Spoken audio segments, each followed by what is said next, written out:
Hello, good morning, everyone. From very hot and steamy Hong Kong, I'm Masato Kajimoto from the Journalism and Media Studies Center at the University of Hong Kong. Today, I'm moderating this session titled Beyond Facts, Sensitivity of Correcting Misinformation in Public During COVID-19 Pandemic. And we have four panelists from four different Asian countries. Colleagues, please say hi to our audience. Hong Kong, I'm Masato Kajimoto. Hi. Hi, everyone. Hi. Right. So I just said four countries, but a simple sentence like that can be a very tricky affair in this part of the world. I mean, calling Taiwan a country can be a life or death business decision for some companies in this region. In fact-checking world, it can be seen as taking a political stance even. So it's that kind of unique political and cultural nuances in each country that we would like to focus on in today's panel. So first, we go to the Philippines. Gemma, please take it away from here.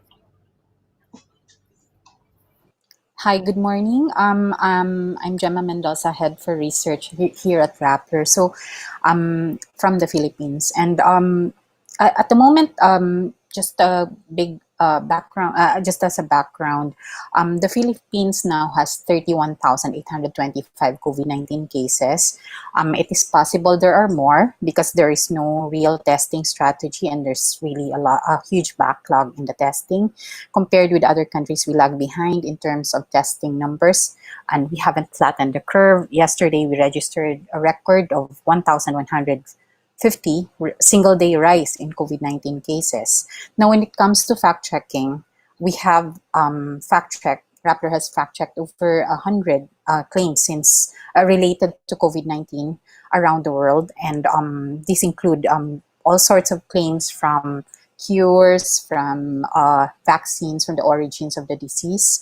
We have fact-checked content claiming that garlic, lemon, bananas, even semen could be COVID-19 cures. And we've spotted a claim about vaccines supposedly that are for COVID-19, but turned out to be a vaccine for dogs. We've also fact-checked a very recent claim about rum and bleach being a substitute for alcohol. And these are described by companies and experts as actually harmful, possibly harmful.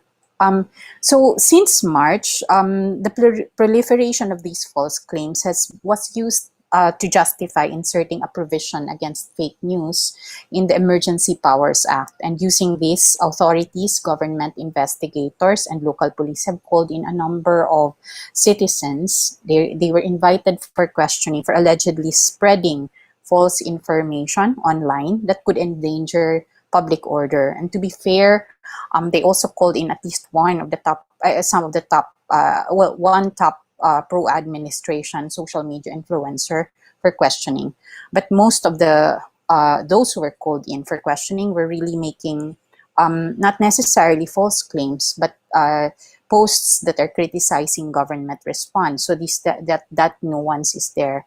We have not actually seen them make examples of administrators of websites or pages with flagged for repeatedly posting false information or false claims. We've also not seen action on numerous claims circulating against various journalists, critics, and members of the opposition. So a lot of these false claims and memes, in fact, demonize or call for the arrest or even call for violence and harm against them.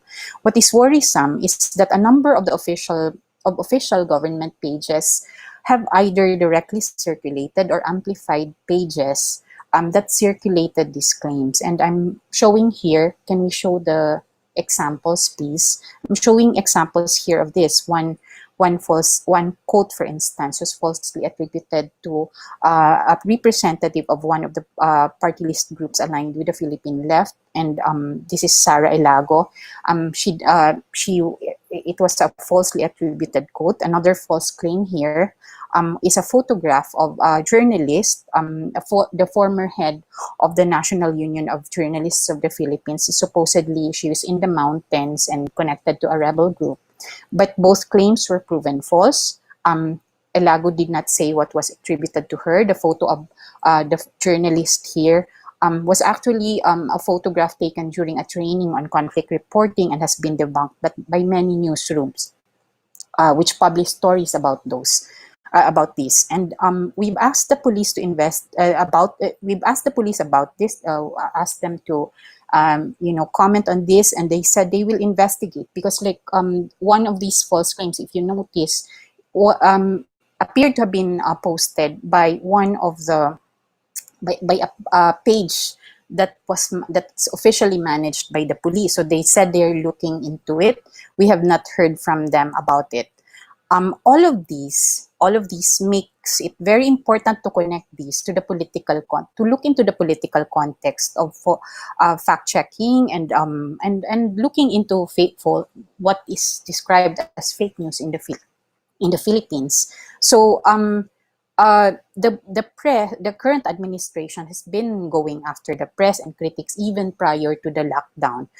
The House of Representatives has refused to even conduct hearings on the franchise of ABS-CBN, the top broadcast network in the country. And at the height of the lockdown, the network had to go off air, was forced to go off air because the franchise has lapsed. Rappler itself, the organization I belong to, has been facing numerous attacks since 2016 and numerous legal cases since 2018. And government has been proven to have this huge network of websites, pages, has been we've tracked quite a number of these pages and groups that are promoting government messaging, supposed accomplishments of the government, and attacking reports that seem to be critical of programs. And some of the posts that they are attacking are fact checks. This network has circulated numerous false claims against critics, the opposition, the press. All of these have been documented during the height of the lockdown, with many people working from home, nothing else to do. Things have been simmering, and this is also triggering additional responses from government. So people were very critical of the government response to the outbreak, and they have been tweeting about it, posting about it on Facebook. Some hashtags have actually trended to a point where the usual messaging by government, government accounts and pages have not worked, have not had the usual effect, and it had come to a point where protest hashtags have generated over 500,000, even more than 500,000 tweets in a few hours. And now we have an anti-terrorism bill out of the blue, almost like overnight. I mean, like very rapidly passed through the halls of Congress, and now awaiting the president's signature. And it's alarming because of a provision that is on inciting to terrorism. Which is essentially saying that any person who, without taking direct part in the commission of terrorism, can incite others to the execution of any of the acts specified in the new law by writing speeches, by means of speeches, proclamations, writings, emblems, banners, and other representations tending to the same end. And this is problematic for investigative reporters, for journalists, and even potentially for fact checkers.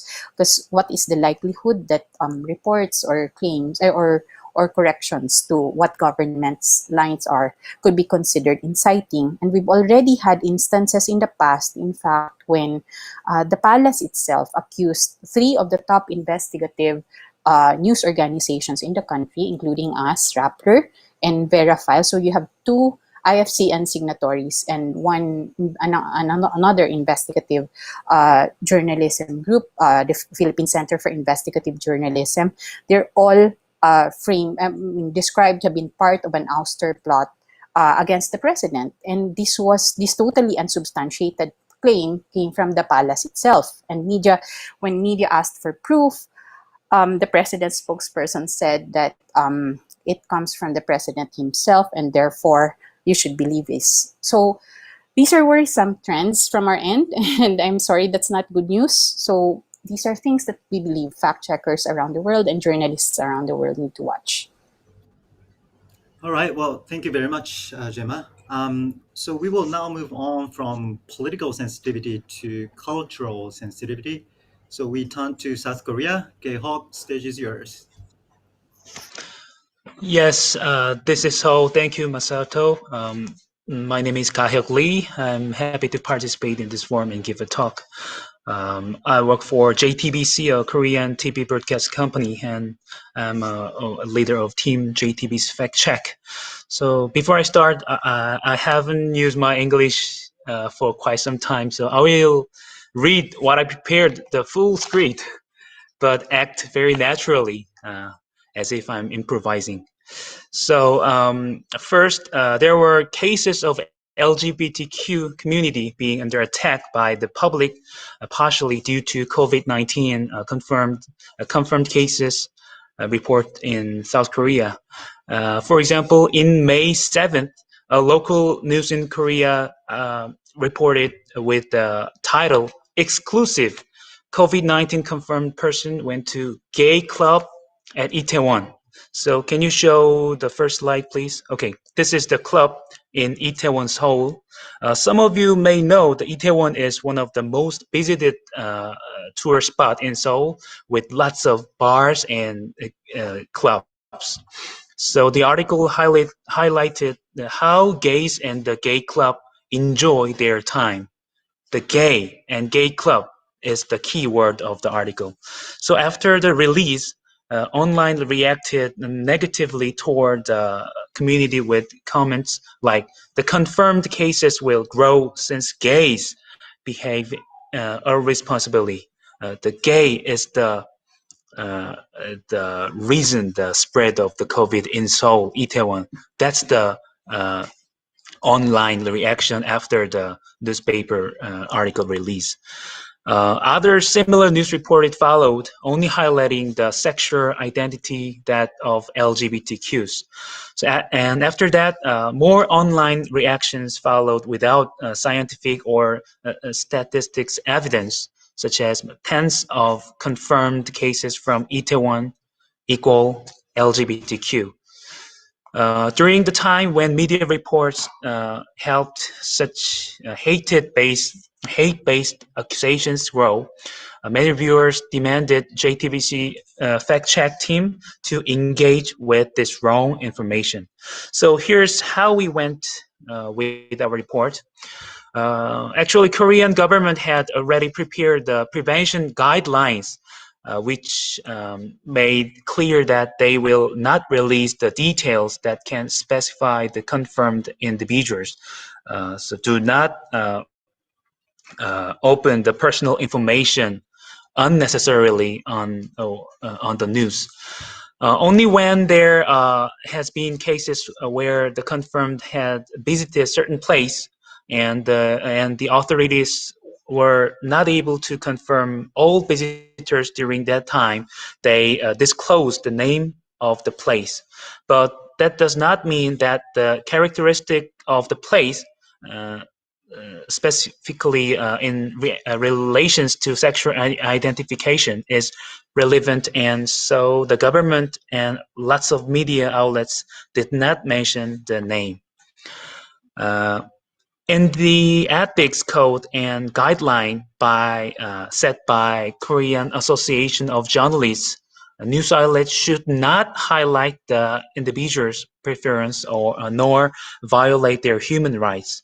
If these codes and guidelines are violated, meaning that a certain news outlet highlights too much on one's preference, it becomes more difficult to prevent the uh, the the virus. In short, prevention can fail. Therefore, we came to a conclusion that reporting LGBTQ community in Itaewon as confirmed case is clearly wrong. To be precise, we approached the issue as critique on certain news reports or a kind of campaign rather than fact-checking on certain information. But this too is another format that fact-checkers can try. There were changes in how the authorities tested suspected cases. Can you show the second slide, please?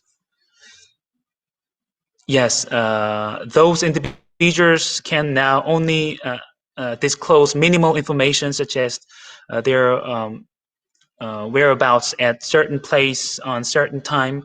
For example, during April 24th to May 6th and around Itaewon area, just this information, from this information, people can get tested without the certain exact the spot name or the personal name or personal information. Just uh, just date or just around Itaewon area. Only this with this keyword, people can get the test. So anonymous screening become a variable. After this change, COVID-19 test cases grow largely. Secondly, when reporting fact-check results, we consider how much information and details can we share with the viewers, the public. Can you show this third slide, please? Yes, this video. A video caught massive attention on KakaoTalk, the South Korean mobile messenger like WhatsApp. And this video apparently was filmed in Daegu, a major city in Korea, where lots of confirmed cases was reported. A woman was blocking and disturbing a car on the road with a lot of traffic around. In her arms was what it seems to be a paper arm patch for the patients in the hospital. The online community received this information, this video clip, as COVID confirmed person escaping from the hospital. It became a reason to criticize Daegu for not controlling the confirmed patients. The video caused confusion and chaos. We evaluated, and it was not true. The person in the video had nothing to do with COVID-19. It was a person with kind of psychiatric condition, and the accident film happened on the day that patient was sent to her family from the hospital. We finished our confirmation process, but there was another concern. In order to clear this person out of COVID-19, we had to reveal that she has mental illness, and her face was all over the internet already, without mosaic, without blocking. Calling her out as mentally ill could cause another damage to her. It was a serious matter of violating her human rights. After discussion and consideration, rather than giving the viewers the perfect detail, we decided to give less details. The best practice we can do was to say the news reports claiming the COVID-19 confirmed woman had escaped is not true. So that was our experience handling COVID-19 in Korea. Those communities or neighborhood being accused by COVID-19 can easily become the target of hate. And media clearly helped the hatred grow. I believe fact check and fix that problems. Thank you for listening, and back to you, Masato. All right, thank you so much, Gahyeok. So we will now hear from Taiwan, where certain state actors from outside are observably very active. So Robin, can you share? Yes. Thank you, Masato-san. And hello, everyone. Good morning. I'm Robin from MyGoPen, Taiwan. And it is my pleasure to join this Global Fact event. Since it's our first time to join Global Fact, I would like to take opportunities to quickly introduce MyGoPen first. Okay. So our name, MyGoPen, may sound weird in English. However, the pronouns of MyGoPen is similar to don't lie in Taiwanese. So it's quite straightforward to let our user know what we do. Okay, we start doing the fact check since 2015. We provide one-to-one chat service to our users.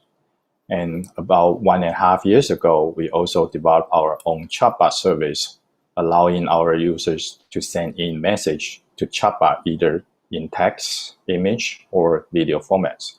And our chatbot will analyze and check with our database to see if it's been debunked and reply back to user with the debunked article. Starting this year, we also including the debunked article from our partner Taiwan FactCheck centers. And now we are able to offer bigger debunked database to our users. And MyGoPen is the second IFCN signatory in Taiwan. So for now on, please feel free to contact us if you need help to fact check anything in Taiwan. Okay. And today, next slide, please. And today I would like to share 3 cases that we've been experienced during this COVID-19 pandemic. The first case happened somewhere near the end of January this year, when there are the deaths start causing by the COVID-19. So in this misleading information said it's just a phenomenon in mainland with small number of the deaths. Compared to the deaths caused by the ads every year, this is nothing. And message was spread almost same time and by large number of the user accounts posted in different social medias in Taiwan, as well as in messenger app. However, and also the similar misleading information are spread not just in Taiwan, but also in Japan and other Asia countries and in their local languages. Next slide, please. Okay, so second case happens near the end of February. There are fake official documents spreading in social media. For example, one of the fake official document claimed from Taoyuan city government.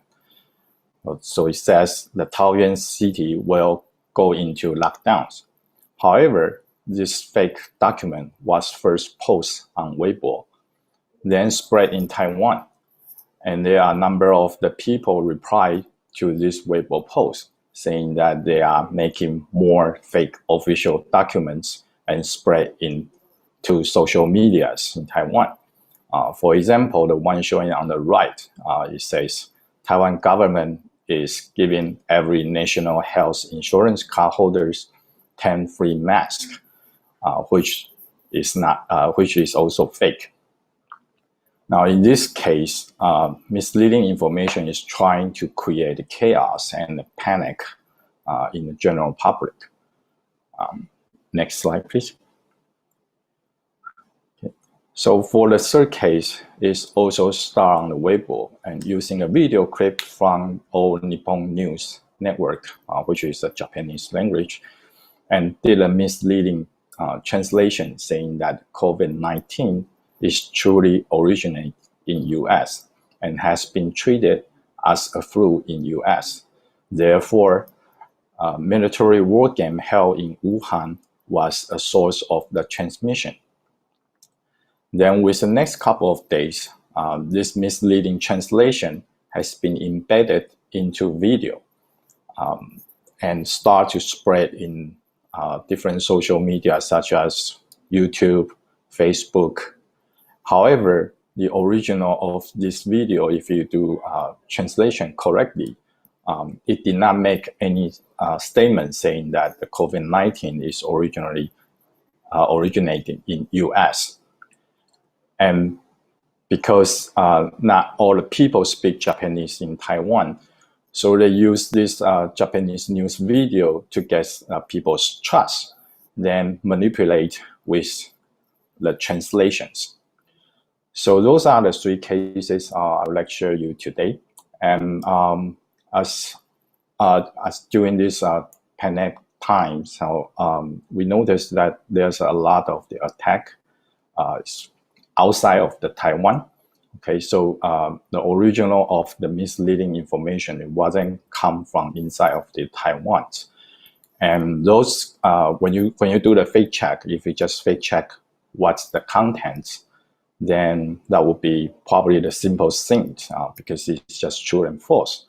And maybe for like the case 2, we can just call the document government, then we are able to check that out.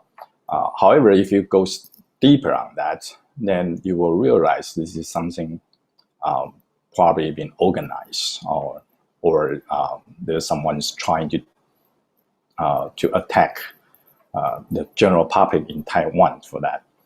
Okay, so this is the information I'd like to share to you today. All right. Well, thank you, Robin. Our final panelist is from Japan, where, well, professional norms in journalism is known to be a bit unique. So, Yoi, stage is yours. Okay, thank you. As Masato said, I don't know if Japanese journalism itself is unique, but obviously least enthusiastic about the fact checking for sure among those, the greatest panels. FIJ I'm yes, as you can see here, these are the topics that I'm going to be talking within this 10 minutes. But let me just explain about what we're doing. FIJ, that's a fact check initiative in Japan, does not actually fact check by itself. That's more facilitate, the financial support, the documents, or the data that could provide to any of those the medias, including the mainstream medias. So we started this the coronavirus project in this March, and so we started providing all this data. But as a result, we're not actually succeeding the mainstream media using our data. That means that they're not that enthusiastic about fact checking this the virus. But so what we did was I have my own news organization, so we start doing our own fact checking, and then we changed that to English so that that can appeal to international community. Can you Courtney, can you show us the another slide? The next one. Next slide. Yeah, these are the FIJ websites that shows what we did. You can see all these falls or inoculate all these. So we down dozens of the articles dealing with this virus. Hopefully, other news medias like mainstream media can follow us. But now we're showing this, and I'm kind of optimistic because all these medias start asking us about this, what we're doing. And the last month I did like a 3 hours radio show talking about this, what we're doing. So gradually they start noticing or realizing the importance of the fact checking, especially on this pandemic, stories. And so let me explain more about what we did in this recent project. Can you, Courtney, can you show us one of the things that we did is the collaborations. You can see here is Professor Honjo, who is a Nobel Prize winner of 2018. This what he considered to be his words start spreading from India and spreading around the world. What he said, what considered to be saying was that this coronavirus was manufactured in Wuhan biochemistry institutions in China, and he said he's sure that it's a man-made virus and spreading around the world. And the boom, the partner of IFCN asked us to check this if he actually said this. So we approached his institutions, and we approached him, and we explained about what's going on outside of the country, and he didn't know it. So he was kind of surprised, and so he was kind of shocked. And then, so we discussed it, and he said, so he talked to his institution, University of Kyoto, and then we talked to University of Kyoto as well, so that they decide to make an announcement. And the other one is the Ministry of Defense of Japan. His name is Taro Kono. his words spreading in Taiwan, and what he said in his Twitter was that 500,000 face masks was what was given to Japanese government by Taiwanese government, and he's thankful to Taiwanese government. And this tweet was used in Taiwan to attack the Taiwanese government because, as you can see, the face mask, it was something that very valuable, and it's limited for the people there too. And then, what he said was, they're restricting, the use of the face mask in Taiwan, but they given it to Japanese government. So the Taiwanese, TFC, Taiwanese Fact Check Center, or asked us to check this. So I approached his office and Ministry of Defense, and we explained about it. And all this, fact checking. One of the things that we were facing was they didn't know what the fact check was. So they were like, "What? What are you guys talking about? We don't see any of those, in Japan." So we explained it. This is what is fact checking, and this is, we're not accusing you. We're not accusing professor. We're not accusing a minister. We're just simply checking it, and we let the people know if it's true or not. So, kind of like it's a basic part of the activity that probably we're doing right now. But as a matter of fact, after all this, and professor made a speech, and the minister sent announcement was made, and it was clear that those information was fake, and they really start knowing the importance of fact checking. So we're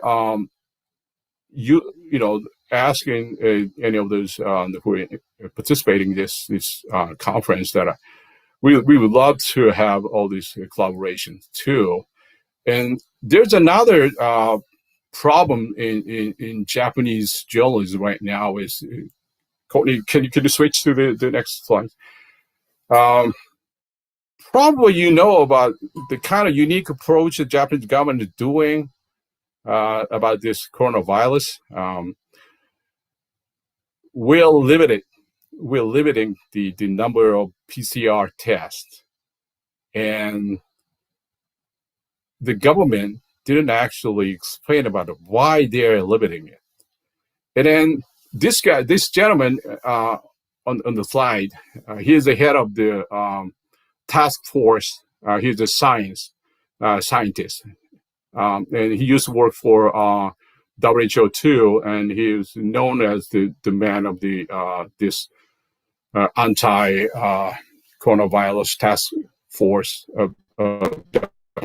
And he said in the press conference, "Well, more you do." This is what he said. He said, "We understand that there is a criticism that the Japanese government is not doing more of those PCR tests compared to the other countries. But this is what he said: more you do the testing, more people were found dead by this virus." And he said, "I didn't mean to say anything, but this is the fact." And the problem is, no one. This was the press conference. Everybody is excited to see it, and all these journalists are there, reporters from the mainstream medias. They never ask any questions, and they just run the story. I find it's very, very troublesome things. So we start doing the fact checking. We asked his name is Professor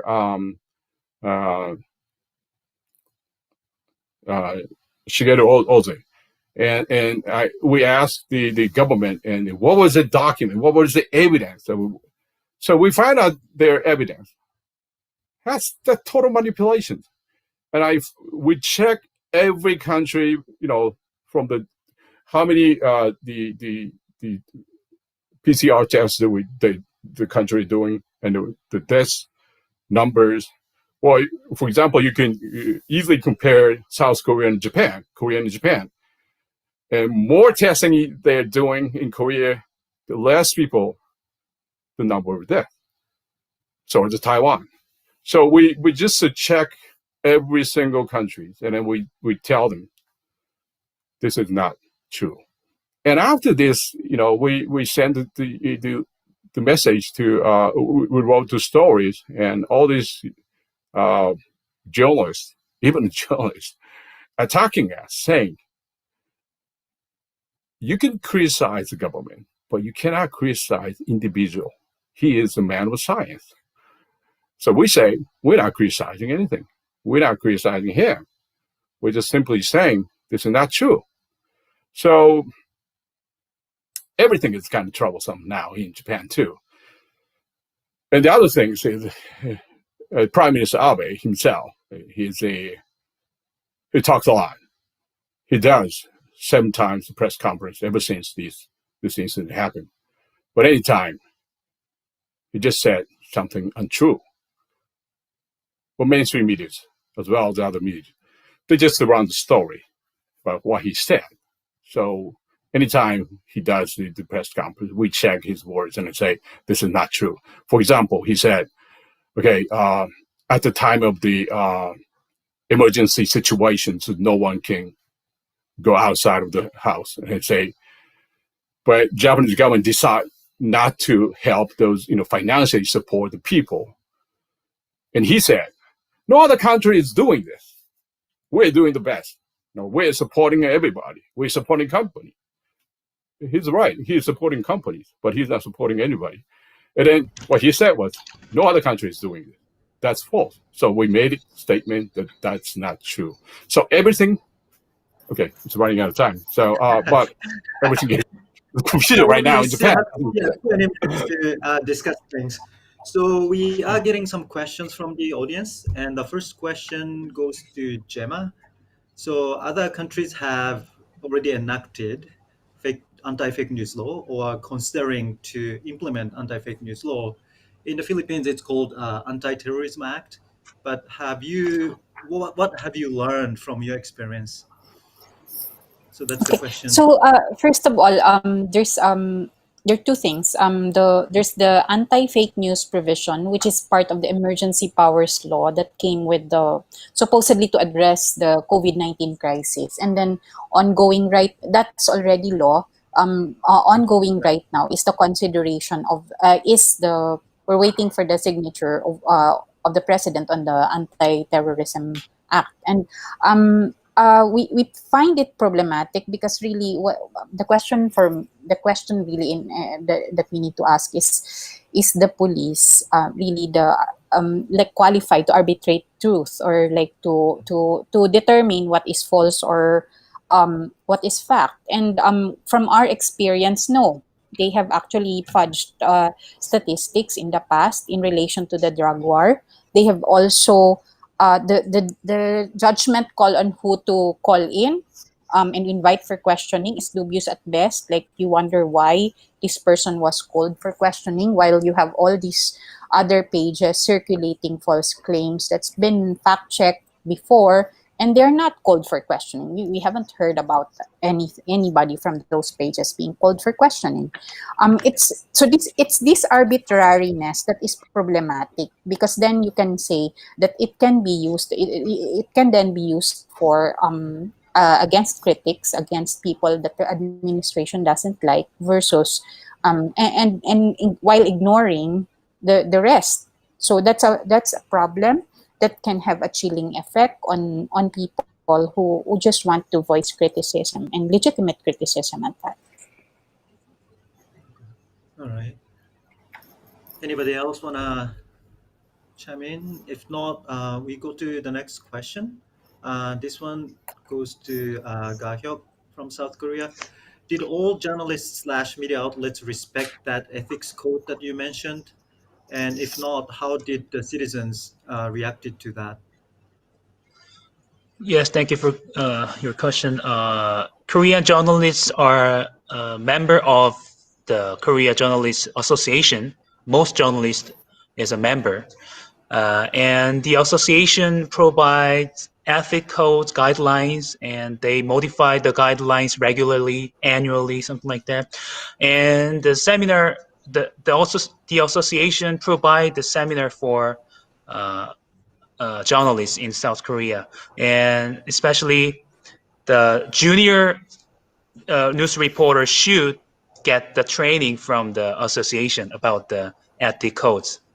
However, in reality, those mechanisms don't work from time to time. The article I mentioned was not the only one.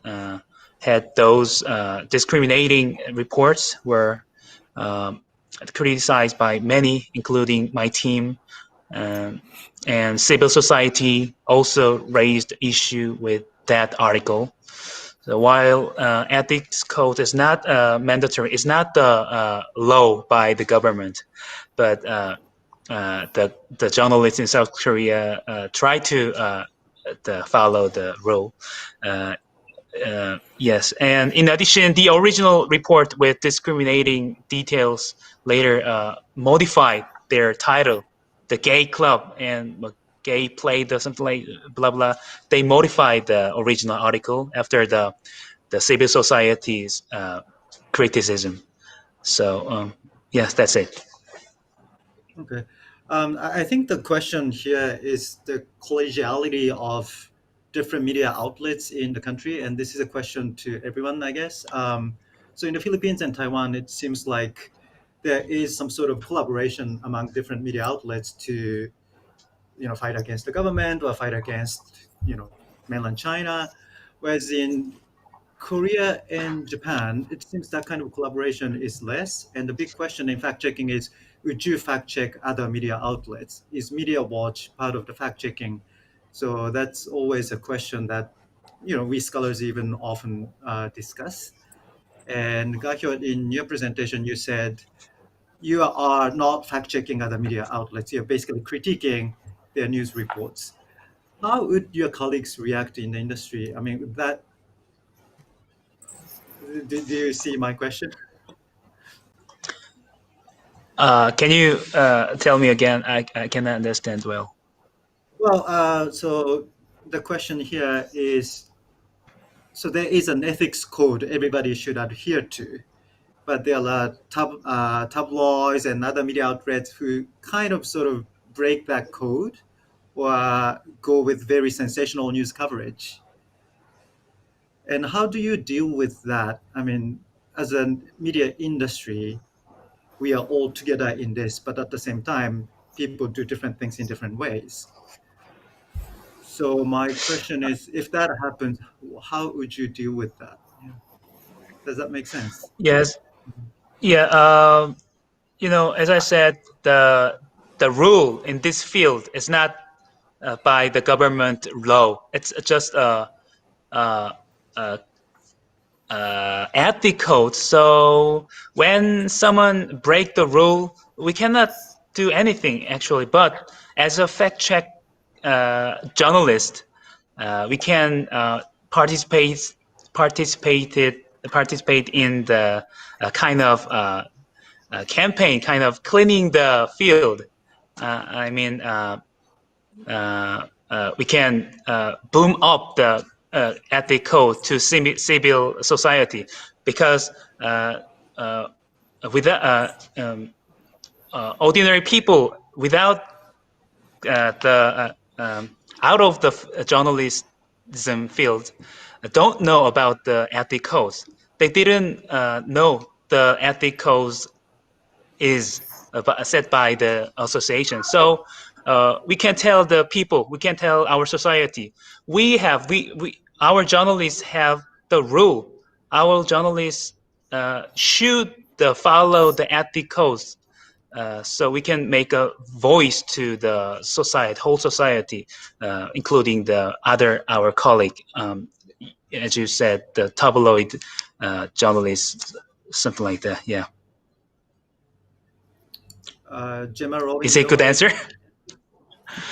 Yes, I understand. The topic for this session is sensitivity, and sometimes in Asian culture, it's quite sensitive to criticize other media outlets, and it can be very counterproductive even. So that was my question. Anybody else wants to? If not, So then, yes, yeah, yes, Gemma. Yes, please go ahead. yeah. So actually, had experienced a few times when we did fact check um, posts or stories by other news organizations. Right. In one instance, we were really like the people behind that organization really went after us. They were very angry. In another Mm, instance, we reached out. So we really fine tuned our workflow so that we make sure that that we reach out first to the entity involved, and make sure that they respond to the we give them a particular time for them to respond, and then in later occasions what happened was that they corrected. So in effect, by the time we ran the fact check, the correction has already been made. They right. voluntarily corrected. What we also try to do that as much as possible for the other pages that are anonymously managed. But the difference that we are seeing is that many times, like you don't actually get a response from those pages. So that's one of the things that we try to do. Okay. All right. So, Robin, Yes. here's a question from the audience. It seems really hard to assess, sort of just assess the veracity of governmental documents coming from mainland China. How do you fact check those documents? How did you fact check the document you showed on the screen? Okay, so the document I show on the screen that is in Taiwanese government's format. So it's not the Chinese government's format. However, the document I'm showing is the fake and is made by the people in China. So it was originally made from China, then it spread to Taiwan. Of course, in Taiwan, it's easy for us to check that the official document is real or not. We can either just contact the government, or even we can check on the internet, because all the official government documents is on the internet, and you were able to search by using just the number from that document, and you will find the origin. Then compared to the original, definitely you will notice this is something being manipulated for purpose. So yeah, it's hard to check if it's Chinese government format, the document from the Chinese government. But in this case, this is actually the Taiwanese government format. Right. So the next question is to Yoi, and this one comes from Mark Stencil from the Duke Reporters Lab. He wants to know what is behind the lack of enthusiasm in Japan about fact checking. Very hard to find out why they don't do it. But a couple of days ago, we had a conference with the mainstream media people, and then we were explaining about what we are doing, and we're asking them, what is the conditions you can be involved with fact checking. They understand the importance of it, but what they're saying is like if they can't persuade their top level to do the new thing. So it's more the bureaucracy that matters. And I myself was from mainstream media. So I was in NHK, which is the biggest mainstream media in Japan. But I understand, because the basic part of the journalism is that, like what I said, the prime minister said something wrong, but Japanese media instead of checking what he said, they have to convey their, his message as soon as possible to the public. So they don't check it. They're just sending what he said.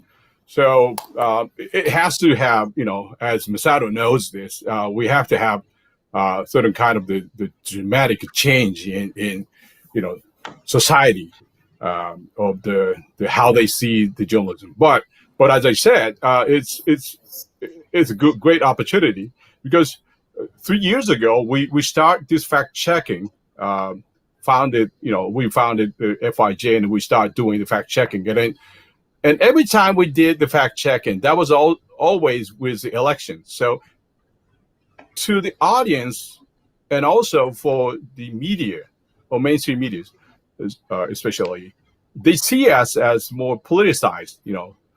So fact checking is always dealing with the politics, and politics. Mainstream media do not want to stand on the one side or the another. So they can't do the fact checking on the politics.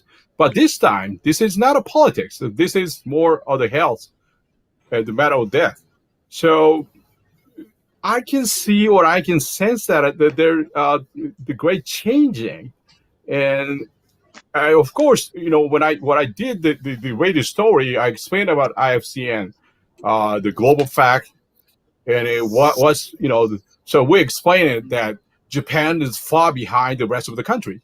So that is shocking to everybody. So that could probably changing the course of the nature of Japanese media, so that hopefully they can be more involved with this fact checking. Okay, that actually relates to the next question, and this is to everyone. So when you fact check, it's not necessarily about politics, but how do you explain to the audience that your fact checking is not necessarily against the government? Okay. Yeah. So would it be necessary to government? Well, the question here is from the audience, not from me. So I'm just reading. But, against? Okay. Yeah. How do you explain that to? Yeah, Gemma, please. Yeah, from our end, so first, we do fact check things related to politics, but what we have also made sure that we're doing is that we're really looking at the fact checks on matters related to public safety, disasters. The Philippines is one of the most risk-prone countries in the world. So we have like 20 typhoons coming in within the Philippine area of responsibility every year. And we do a lot of fact checks related to that, public safety related matters. And I think that's one way to show that fact checking is really something that that is a public concern rather than like a criticism of government. Aside from that, what we have been doing before the lockdowns, we have been doing these roadshows and workshops that explain our methodology. And in fact, we have hands-on exercises with our with students, with teachers on fact checking. After the lockdown, what we did is we translated that to webinars. So the people participate in the webinars, and then they join a group that we have formed on Facebook, where they help us find things to fact check and actually help in fact checking. So what we have seen with that is there's a growth, in fact, in like the kind of things that they send to us, because in the past they would send to us things that are like like political, but not necessarily something that you would fact check. But the quality of the claims that have been, the posts, the content that has been reported to us since is has somewhat improved, in the sense that they have details that we can check already, and not just commentary. So so it's a work in progress. Right. I think that another question here is also related to this. Question is from Lydian Liu. Do our fact checks actually help society or cause more conflict and opposition? I think it's a related question. in the health matter, yes, it helps the society, but at the same time, when it comes to politics, it could probably divide the audience further. How do you answer to that question? Can I just show, Robin, maybe yes, you want? explain about one example? Answer that. Can I say Yes, sure. that? Yes, Yeah, yes. quick. Okay. Yeah. Well, definitely. I'm for the fact checking. So have to have some good impact on society. But there's another there's the little examples that affect the society while we're doing the fact checking. One of our the media partners run the story on, there's a toilet paper shortage in the store, but Right. their fact checking is that it's not true. Toilet papers is not running out of, because it's produced in Japan. Whatever happened in China, we could have the toilet papers, but the video shows the shortage of the the Right. toilet paper in the store market. So that what audience show this fact check as the evidence that we are running out of the toilet paper. So that made a lot of confusion. So this is not, originally the bad example, because they're just fact checking and saying, shortage of toilet paper is not happening in Japan. But what they perceive from the audience side, they show this in TV and find out that there was a shortage of toilet paper. So they rushing into the store market. Right. So That's that an example actually of- happened. So yeah, that's one of the examples. Confusion. Okay, so we have 3-4 more minutes left, and I'm getting a message saying that everybody, we want to hear from each one of you a last statement about this particular question. Are we helping the society, or sometimes that we are actually making confusion? What's your view on this? Okay. We help the society, yeah, Right. because we show the definitely, fact.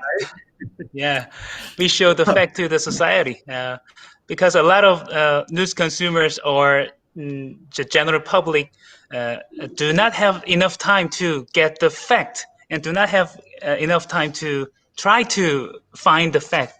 But we are doing as a job to find and show the fact, so we can improve. We can help our society, I believe. Yeah, I think fact checking is essential to societies, to democracies, and I mean, you need to have a set of facts that everybody agrees to for any discourse around policy, around government, and that's essential. So that's why it's important to fact check.